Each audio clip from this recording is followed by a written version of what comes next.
जो दिशा से भटक जाते हैं उनको ये दिशा दिखाते हैं। एक द्रोणाचार्य कह लीजिए या गुरु कह लीजिए, जो कहिए, सब कम पड़ जाता है इनके सामने में। आज हमारे साथ हैं विकास दीपकीर्ति जी। नमस्ते सर, कैसे हैं आप? परिचय आपने बड़ा खतरनाक दिया। ये इतना अच्छा मत दीजिए। अभी आप रांची में हैं जी, कैसा लग रहा है? बहुत अच्छा लग रहा है। मैं रांची पहली बार आया हूँ, लेकिन मेरे बहुत सारे दोस्त यहाँ से रहे हैं, बहुत सारे स्टूडेंट्स सिलेक्ट होके यहाँ काम कर रहे हैं, बहुत सारे बच्चे यहाँ के सिलेक्ट होके और राज्यों में काम कर रहे हैं। तो मन में था कभी आना, लेकिन आने का मौका अब मिला। यहाँ पे मैं देख रहा हूँ करीब 3 बजे से बहुत सारे बच्चे आपसे मिलने के लिए उत्सुक थे कि नहीं सर आए हैं, सर से मिलना है, और अब कंटिन्यू उन लोगों से मिले एक एक करके। तो मतलब कैसे इतना एनर्जी मेंटेन कर लेते हैं?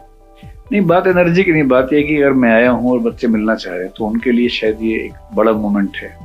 एक एक बच्चे से मिलना? हाँ, तो ये जिम्मेदारी तो है ही ना, अगर मैं आया हूँ तो मिलना तो है ही बच्चों से। तो ये मतलब हमारा हैबिट है इस चीज की, हमें इस चीज की अपनी हैबिट। कहीं ना कहीं सर झारखंड जो है सो बिहार का अंश रहा है। यूपीएससी का जब रिजल्ट आता है तो उसमें झारखंड का नाम टॉप 10 में भी नहीं दिखता है। तो इस पे आपकी क्या राय है सर? मतलब बिहार झारखंड के अलग होने की जो पृष्ठभूमि थी वो शायद यही थी कि झारखंड में संसाधन बहुत ज्यादा है प्राकृतिक, लेकिन उसके बाद भी एजुकेशन में और बाकी मामलों में पिछड़ापन ज्यादा रहा, गरीबी ज्यादा रही।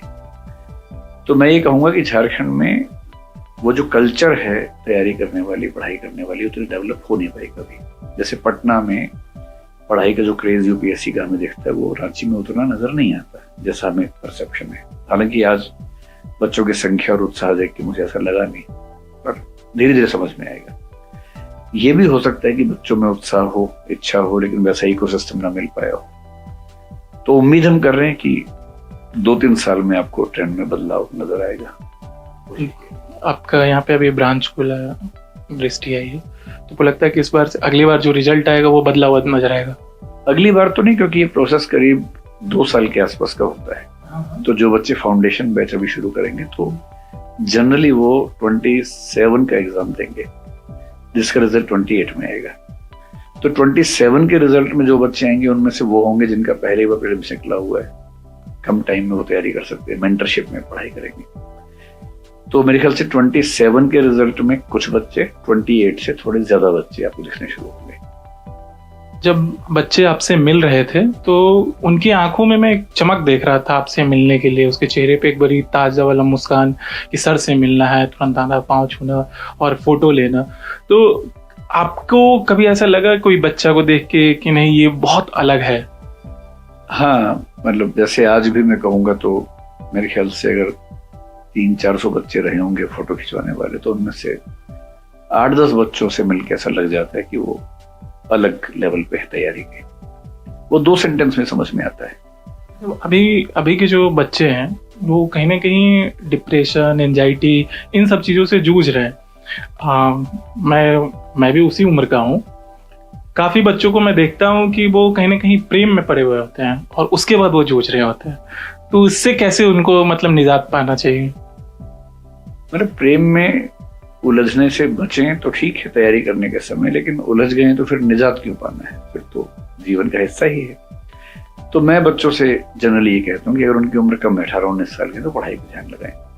कई बार क्या होता है कि 26-27 साल का बच्चा तैयारी कर रहा है, अब उसके पास इतना समय नहीं है कि वो नौकरी और प्रेम को बहुत अलग रख सके। तो हम उसको कहते हैं कि ठीक है, जीवन का हिस्सा है, अगर आपकी शादी भी हो गई है तो साथ साथ कीजिए, प्रेम भी है तो साथ साथ चलाइए। लेकिन अगर 18-19 साल के बच्चे, तो हम यही कहते हैं कि अभी आप 2-3 साल ठीक से पढ़ लो, उसके बाद चीजें जीवन में अच्छी हो जाएगी। तो प्रेम से निजात नहीं पाना है, शुरू में कोशिश करने की उससे बचते हुए तैयारी पर फोकस करें। पर यदि कोई कमिटमेंट है किसी के साथ तो छल कपट क्यों करना है? ना पढ़ाई से छल करना है, ना वहां से करना है। इन सभी चीज़ों के बीच में वो कहीं ना कहीं डिप्रेस्ड हो जाते हैं, उनके अंदर एंजाइटी फील होने लगता है, बहुत वो अकेलापन महसूस करने लगते हैं। तो उस समय उनको क्या करना चाहिए ऐसा? मतलब आज क्लास में बच्चों ने पूछा भी कि एंजाइटी वगैरह के लिए कैसे हैंडल करें, तो इसका सबसे अच्छा समाधान तो होता है कि अगर आपके पास 1-2 अच्छे दोस्त हैं जिनसे आप शेयर कर सकते हैं, तो आधी प्रॉब्लम तो शेयर करने से ही खत्म हो जाती है। तो एक दो अच्छे दोस्त वो रखें, जैसे लाइब्रेरी ज्वाइन कर ले, वहां एक दो अच्छे दोस्त बना लें। दूसरा, जब एंजाइटी ज्यादा हो तो इस समय नेगेटिव थॉट ज्यादा है और उस समय आपका जो मन है भारी होने लगता है। तो एक बहुत अच्छा तरीका है कि अगर आप उस समय एक्सरसाइज कर लें, जिम चले जाएं, थोड़ा स्पोर्ट्स वाली एक्टिविटी कर ले, तो एंडोर्फिन्स के होने से मन बहुत पॉजिटिव होने लगता है। या कोई आसपास बच्चा है, दोस्त है, उससे बात कर लेना, या किसी पशु पक्षी से ही स्नेह का अगर कोई संबंध बन जाए थोड़ा सा, इन सब चीजों से कम बहुत त्वरित निराशा दूर हो जाती है। और हो सके तो कोई एक हॉबी, हो सके तो कोई एक पर्पसफुल एक्टिविटी, जैसे अगर सप्ताह में एक बार आप किसी अनाथालय में आधे घंटे के लिए चले जाएं, उन बच्चों से मिल लें, बात कर लें जो आपसे खराब स्थिति में है, तो अगले एक सप्ताह तक ये रियलाइजेशन रहता है कि हमारी जिंदगी बहुत अच्छी है, हम उतनी बुरी स्थिति में नहीं। जब हम एंजाइटी में होते हैं हमें लगता है कि हम बहुत बुरी स्थिति में है, लेकिन बुरी स्थिति तो एक रिलेटिव चीज है ना। जब आप अपने से बुरी स्थिति वालों को देखते हैं तो आपको समझ में आता है कि आप तो बहुत अच्छी स्थिति में है। तो मनोविज्ञान में एक स्थापित बात है कि जब आप एंजाइटी में हो तो अपने से बुरी स्थिति वाले व्यक्तियों के साथ थोड़ा सा वक्त गुजारेंगे तो अच्छा महसूस करने लगेंगे। विकास सर, आरक्षण पे क्या सोचते हैं? मैं आरक्षण का सैद्धांतिक रूप से प्रबल समर्थक हूं और मेरा मानना है कि आरक्षण बहुत जरूरी व्यवस्था है।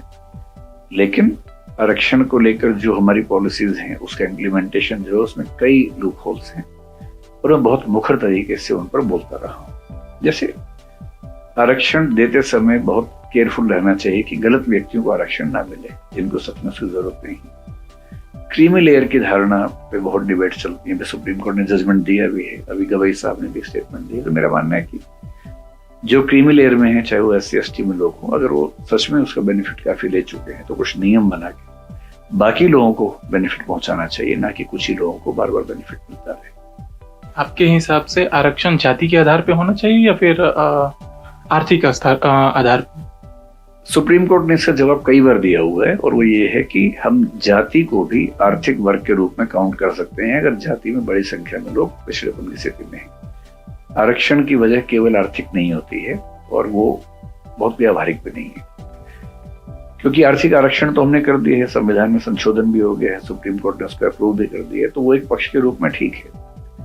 लेकिन किसी व्यक्ति की सामाजिक स्थिति देखने के लिए कहीं कहीं उसकी जाति भी महत्वपूर्ण हो सकती है, कहीं कहीं उसका जनजातीय समाज से होना महत्वपूर्ण हो सकता है।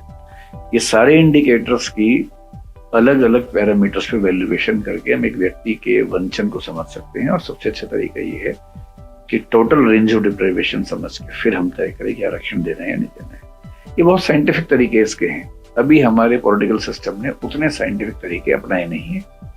उस पर मेरा मानना है कि कुछ काम होना चाहिए।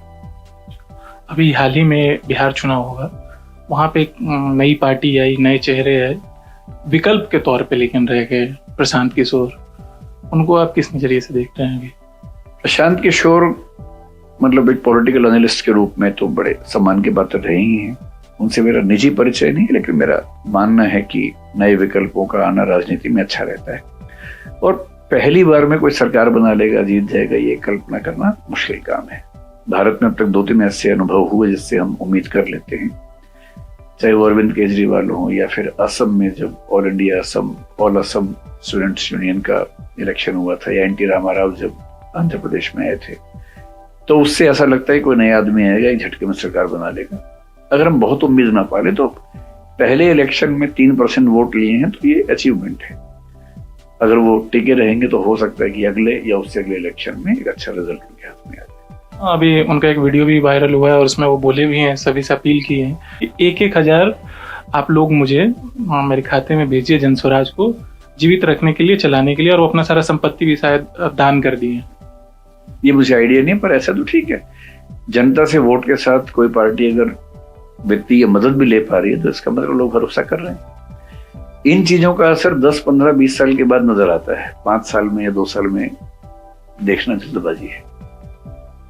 एक सवाल आपसे ये भी है कि सर, अगर UPSC वास्तव में मेरिट लिस्ट मतलब मेरिट पे आधारित है तो कोचिंग इंडस्ट्री का ये बढ़ना क्या बताता है? सिस्टम का अधूरापन या समाज का? सिस्टम का अधूरापन इस सेंस में कि अगर स्कूल बहुत अच्छे होते, अगर कॉलेज बहुत अच्छे होते तो कोचिंग की जरूरत ना होती।